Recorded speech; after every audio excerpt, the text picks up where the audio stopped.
Hello, everyone. I have received several questions about the literature review section, so I wanted to just briefly go over the literature review section in a little bit more details. Okay, so what is a literature review? That probably is one of the reasons that I'm receiving the questions is because perhaps this is the first experience with a student in conducting a literature review, and that's fine. So a literature review is really just taking a look at existing literature on a specific topic. In this case, it's a critical summarization of whatever your existing literature out there is on the topic that you chose during Module 1. So I'm going to use the example of social media and anxiety among high school girls as an example for those of you who need a refresher on or need to have a better understanding of a literature review. Okay, so before you even get started, remember in Module 2, which is the next phase of your research, you're going to be composing a literature review featuring 5 current peer-reviewed articles. And I want to point that out because I'm going to show you an example of where I start with the literature review, and it's not going to be 5. You guys are required to do 5, but my example is only going to show you three journal articles. So I want you guys to keep in mind that I'm only giving you this as an example, but you guys are going to have to follow the instructions in the classroom where it asks you for 5, and it has to be peer-reviewed articles related to that problem, that concern, that statement, and those research questions. So you're also going to be, on a side note, you're going to be also to fulfill the assignment requirements for this particular module, you're going to also be asked to describe your research methodology. Now, I have to make sure that everyone understands you have to be explicit. That's what research is. I asked you guys before when I said make sure that you're very explicit with your problem statement and very explicit with your hypothesis. That's why. It's because with research, you don't want your reader researching through or searching through your information trying to decide, well, what is the problem that this person is indicating? What is their problem statement, or what is their hypothesis? That's the reason why you have to be very explicit. So please make sure that you're being explicit in terms of what research method, as well as the research design. Okay, so if you're going to be using a qualitative study, for instance, you can't just say, I'm going to have a qualitative study. You're going to have to say a qualitative phenomenological study, or a qualitative case study, or a qualitative focus group. You have to be very, very specific. If you're going to use a quantitative design, you're going to have to be specific on the actual design for quantitative. What is going to be your specific design? Is it going to be quasi-experimental? Whatever the quantitative design is, if you're going to use quantitative methodologies. And the same goes true for if you're going to use mixed studies as well. Okay, so you might need to do a little bit of research to determine the various types, and then you can decide by reviewing each of those types which one fits your needs. Okay, all right, so let's get back to the literature review. So in my question for the example that I'm using on social media and anxiety among teen girls, my question might be, what impact does social media have on a high school girl's risk for developing anxiety?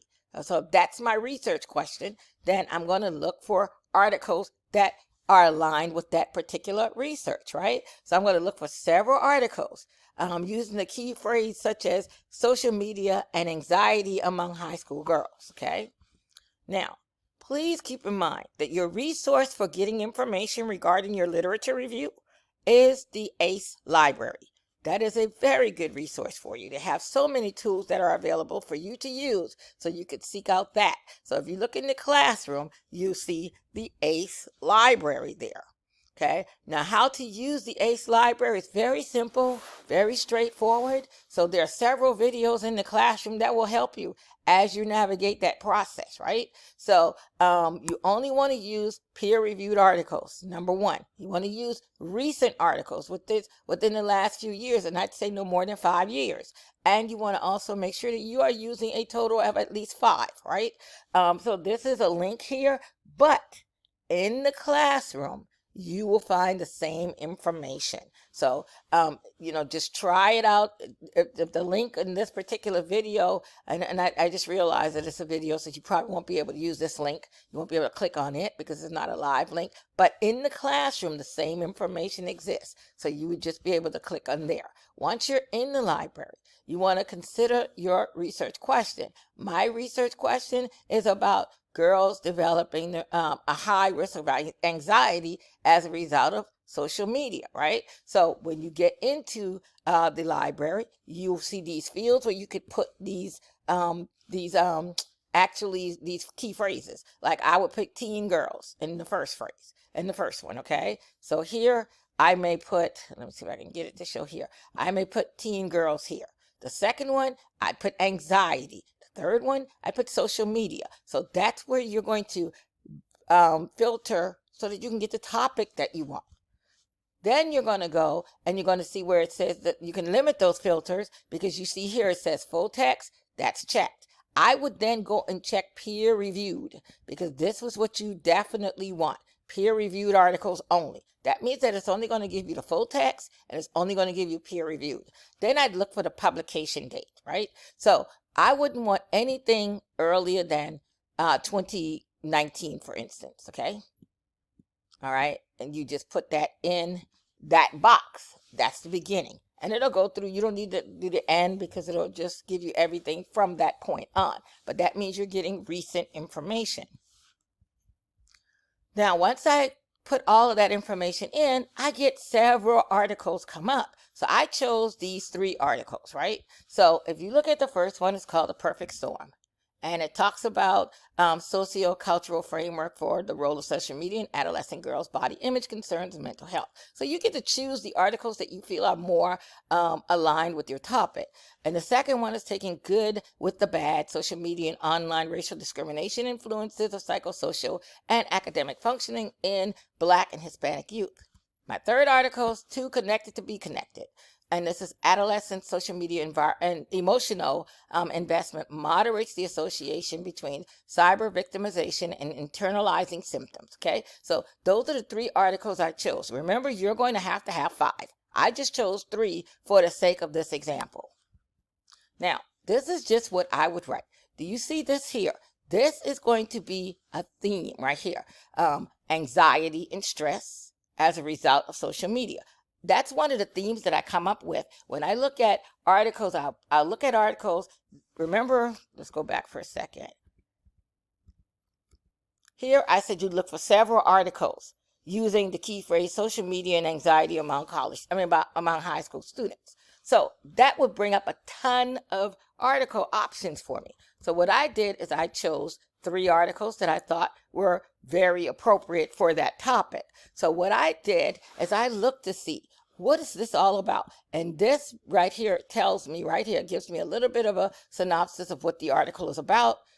See here, it tells me a little bit about the article. You should look at the abstract of those articles and see what themes emerge. You don't have to read the entire article at first. Just look at the abstract of those articles, because it's going to tell you exactly what it is, the information that you're looking for. Okay, so in the abstracts, I'd look at the abstract and then I'd see, what do these articles have in common? What themes emerge, right? So in my case, I looked at anxiety as one of the themes that emerge, anxiety and stress as one of the themes that emerged, right? So my example would be, I'd have that as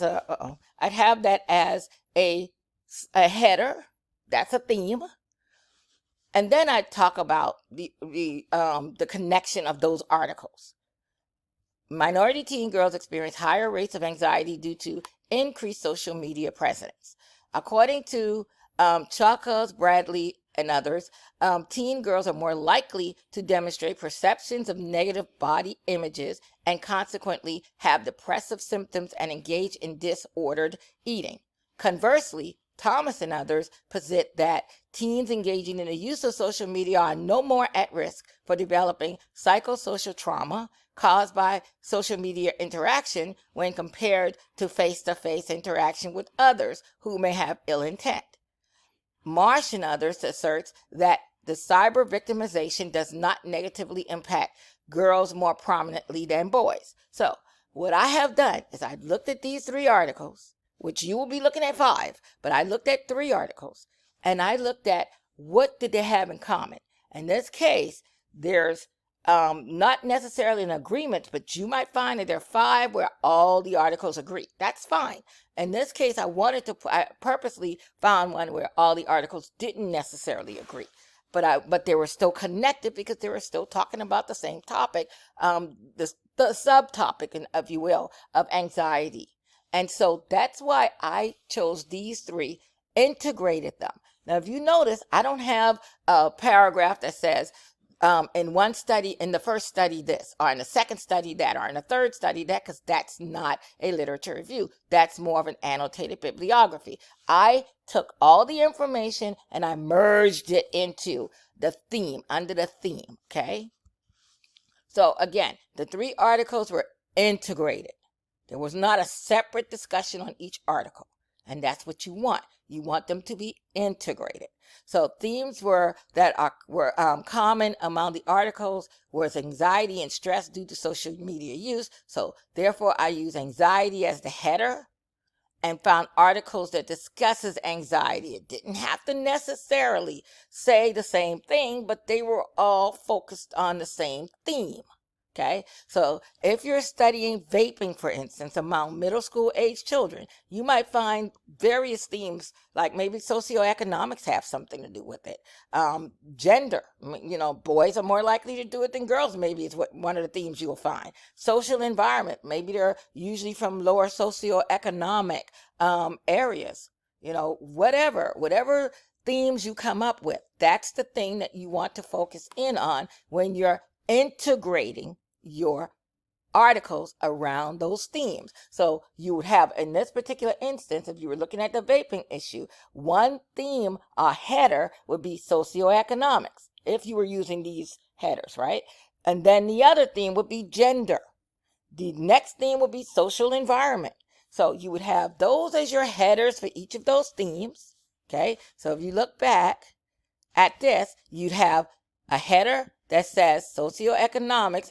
If I'm talking about the example I just went over about vaping, you'd have another header, and underneath that socioeconomics, you'd have a whole lot of discussion integrating the articles. And then you would go back and have a header for each of the other themes.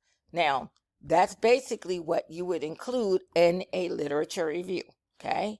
It would be paragraph formatted like an essay, okay?